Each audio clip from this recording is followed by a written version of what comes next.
Welcome to Not Milk Never Milk. Subscribe if you're lactose intolerant. You begin by measuring and prepping.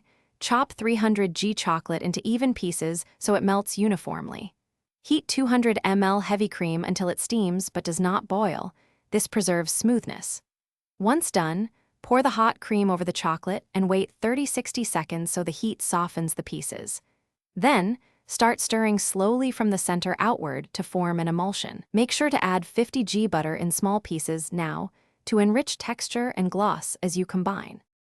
You continue by transforming the mixture into a smooth, glossy fudge. Stir patiently. Vigorous whisking can trap air and create graininess, so use slow figure eights to build a stable emulsion. Add 1 teaspoon vanilla for flavor, and, if desired, 1-2 tablespoons corn syrup to improve shine and prevent crystallization.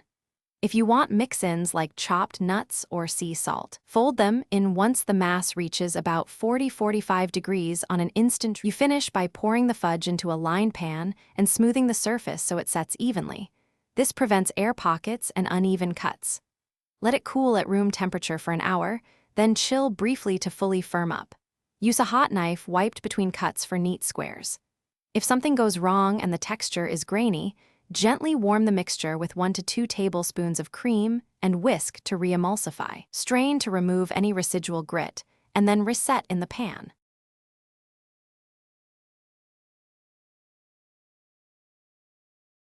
Thanks for watching. If this was helpful, leave a like and consider subscribing. See you next time.